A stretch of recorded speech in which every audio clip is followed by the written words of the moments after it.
호주에서 열린 프리시즌을 끝마친 손흥민은 쉬지도 못한 채 곧바로 다시 한국 대표팀에 합류해 다음 월드컵 예선을 준비해야 했습니다. 6월 6일과 11일 싱가포르와 중국을 연이어 만나게 되고 그 첫 번째 경기가 바로 이번 싱가포르의 내셔널 스타디움에서 열리게 되는데요. 아직도 한국은 공식적인 감독 선임이 이루어지지 않았습니다. 클린스만 경질 이후 다양한 감독들의 이름이 언론들에 오르내렸지만 한국축구협회는 자신감만 넘쳐나며 위르겐 클롭과 같은 명장을 데려오겠다며 호언장담했지만 현재 축구 대표팀은 3개월째 공석 상태이고 황선홍 임시 감독이 소방수로 투입되며 그 이후에도 정식 감독직을 이어나갈 수 있으리라는 전망이 이어지기도 했으나 황선홍 감독은 23세 아시안컵에서 신태용의 인니에게 8강 탈락하며 올림픽 진출이라는 대실패를 맞이했고 그 결과 23세 대표팀 사임은 물론이고 성인 대표팀의 정식 감독직 제의도 물 건너갔습니다. 결국 6월이 다가왔음에도 아직도 감독 선임이 이루어지고 있다는 소식이 없고 이제 팬들은 축구협회가 제대로 된 감독 명단이 있기는 한 건지조차 궁금해졌습니다. 영순위 후보였던 제시 마치 감독도 결국 한국이 아닌 캐나다행을 선택했고 한국축구협회는 다른 국가대표팀들이 발빠르게 움직이는 동안 손만 빨며 구경하고 있는 상황인데요. 결국 한국 대표팀은 정식 감독 없이 월드컵 예선을 준비하게 되었습니다. 이번 싱가포르와 중국전은 과거 울산 현대를 지휘했던 김도훈이 임시 감독으로 지휘봉을 잡게 되었는데요. 김도훈은 K리그를 즐겨보던 국내 팬들에게 꽤나 높은 평가를 받고 있는 인물이나 대한축구협회의 행정 능력에 대한 불신으로 대다수의 국내 팬들은 다양한 우려를 보내고 있습니다. 결정적으로 이미 국내파 감독 황선홍의 실패를 지켜보았기 때문에 대부분의 국민들에게 생소한 이름인 김도훈 감독에게 만족스러운 평가를 내려주기도 힘들고 한국 국민들의 기대치를 충족시켜주기 위해서는 김도훈 감독은 능력 그 이상의 것을 보여주어야 할 텐데요. 지난 아시안컵 패배 이후 여러모로 난항을 겪고 있는 한국 대표팀이었고 클린스만 감독의 저질스러운 선수 기용 방식과 용병술은 많은 지탄을 받았기 때문에 이번 대표팀 소집 명단에는 새로운 신의 선수들이 이름을 올리며 팬들 앞에 처음으로 모습을 드러냈습니다. 특히 이 중에서도 배준호는 이미 해외 리그를 자주 시청하는 팬들에게는 이미 익숙하고 하루빨리 대표팀으로 합류시켜야 한다는 반응을 자주 나오던 선수인데요. 배준호는 잉글랜드 챔피언십의 스토크시티에서 활약하며 이번 시즌 클럽 올해의 선수로 선정되었습니다. 저돌적인 돌파와 빠른 판단력 그리고 기술적인 면모까지 갖추고 있는 선수이고 무엇보다 피지컬이 상당히 좋아서 가장 거친 리그라고 불리는 챔피언십에서도 경합에서 전혀 밀리지 않는 모습을 보여주었는데요. 그동안 국가대표에서 손흥민의 옆을 보좌해줄 뛰어난 윙포워드 선수가 부족했는데 배준호의 플레이를 지켜본 팬들은 답답한 한국 대표팀의 공격을 풀어줄 유일한 해답의 키는 바로 배준호라고 말하는 중입니다. 한국 팬들 입장에서도 이번 경기는 지난 아시안컵 이후 여러모로 뒤숭숭했던 국대 내부 선수단의 조직력과 화합을 확인할 수 있는 기회였습니다. 또한 국가대표에 처음 합류하는 뉴페이스 선수들이 대거 합류했기에 그들에게 거는 기대도 컸죠. 싱가포르는 피파 랭킹 155위의 팀으로 상대적 약체팀이나 그럼에도 불구하고 이번 경기에 대한 관심도는 굉장히 높은 듯 싶습니다. 하지만 싱가포르 국민들이 이번 한국전을 준비하면서 보여주는 그 화제성과 이슈에 비하면 국내 팬들의 기대치는 그야말로 별 볼 일 없이 보일 정도인데요.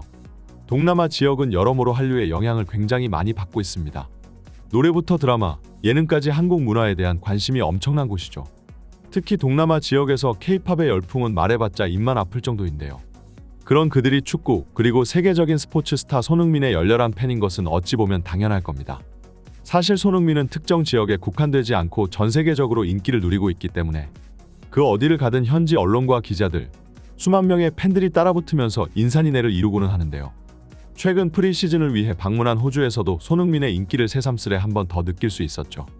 호주에서 국민 스포츠인 축구는 럭비와 크리켓에 밀려 관중 동원력이 상대적으로 떨어지는 편이나 토트넘 선수단, 특히 손흥민의 프리시즌 합류는 호주 전역에 엄청난 관심을 불러일으켰고 그 결과 10만 명을 가까이 수용할 수 있는 거대한 멜버른 크리켓 그라운드가 전부 매진, 관중들이 가득 들어차면서 호주 현지 언론을 깜짝 놀라게 했습니다.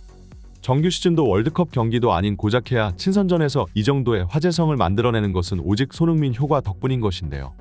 이제 손흥민이 국가대표 경기를 위해 다른 나라에 입국할 때마다 매번 엄청난 인파가 몰려 공항이 마비되는 것은 익숙한 광경일 겁니다.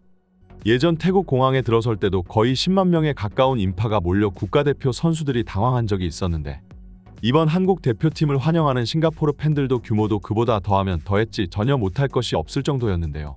싱가포르 축구협회 측은 이번 경기를 위해 수십억이 넘는 돈을 투입해 경기장을 새로 보수했다고 전해집니다. 그 정도로 그들에게 있어 이번 한국전은 전국적인 축제라고 할 수 있는데요. 한국 입장에서는 이번 싱가포르전을 반드시 잡고 가야 하는 경기라고 볼 수 있습니다. 기본적으로 체급부터가 차이가 나고 최근 가뜩이나 대표팀 분위기도 안 좋은데 만약 152권의 싱가포르에게 잡힌다면 그 후폭풍은 상상조차 하기 싫을 테죠. 하지만 싱가포르 입장에서는 이번 한국전은 지든 이기든 무조건 자신들이 승리할 수밖에 없는 경기인데요. 아니, 애초에 손흥민이 싱가포르를 방문한 시점에서 이미 싱가포르 국민들에게 승패 결과는 뒷전으로 밀려난 것이나 다름없습니다. 싱가포르가 한국을 꺾는다면 그 자체로 엄청난 기적과도 같은 순간이 될 테지만 두 국가 간의 실력 차이를 봤을 때 그럴 확률은 현저히 낮고 싱가포르 국민들고 큰 기대는 걸지 않고 있죠. 하지만 그들은 자신들의 홈그라운드에서 토트넘, 바이에른 뮌헨, 파리 생제르맹, 울버햄튼과도 같은 세계적인 유명 빅클럽에서 뛰는 슈퍼스타들의 모습을 직접 지켜보는 것을 기대하고 있는데요. 동남아의 축구 열기는 유럽 그 이상이라고 말할 정도로 축구에 대한 관심사가 그 어느 지역보다 높은 곳입니다.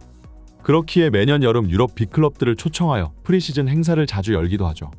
하지만 동남아 팬들 입장에서는 그동안 해외 클럽들 간의 경기만 지켜봐왔지 자신들의 국가 대표팀이 세계적인 선수들을 상대로 경기를 펼치는 것은 쉽게 보지 못했던 광경일 겁니다. 그렇기에 싱가포르에서 이번 한국전은 판매 개시 단 5분 만에 모든 티켓이 동나버렸을 정도로 전 국민들에게 있어 초유의 관심사라는 것인데요. 그리고 이런 전국적인 이벤트는 곧 축구협회의 수익으로 이어지기 마련입니다. 과거 태국에서 열린 한국과의 경기에서 8만 명이 넘는 태국 국민들이 경기장을 찾았고 이 경기의 시청률이 95%를 돌파할 정도로 태국 내에서 그 파장은 어마어마했습니다. 태국이 한국에게 3대 0으로 패배했음에도 태국 축구협회장이 경기가 끝나고 만족스러운 표정을 지은 것도 당연한데요. 경제학자에 따르면 이때 당시 손흥민의 방문으로 인해 태국 축구협회는 1,000억이 넘는 부가 경제 가치를 창출해냈다 합니다. 단순 관중 수입과 TV 광고뿐만 아니라 전국적으로 자국 축구를 향한 관심을 증폭시켰고 이는 곧 태국 축구계가 10년은 더 빠르게 발전할 수 있는 발판이 마련된 것이었죠. 싱가포르도 바로 이 손흥민 효과를 이번 한국전에서 기대하고 있을 것입니다. 벌써부터 대대적으로 홍보를 하며 태국전 이상 가는 흥행을 거두겠다며 자신하고 있는데요. 지난 태국과 호주에 이어 그리고 이번 싱가포르 방문까지 보면 볼수록 손흥민이라는 선수의 가치는 천문학적이라는 것을 느낄 수가 있습니다. 그렇기 때문에 최근 토트넘이 손흥민의 계약 연장 1년 옵션을 발동한 것에 대해 말들이 많을 법도 한데요. 런던을 대표하는 스카이 스포츠의 기자 마틴 사무엘은 손흥민 같은 선수에게 연봉을 올려 재계약을 할 생각조차 하지 않고 마지막까지 돈을 아끼려고 연장 옵션을 발동해 계약 마지막까지 선수를 쥐어짜려는 것은 그야말로 토트넘이 작은 클럽임을 스스로 입증하는 행위라고 말했습니다.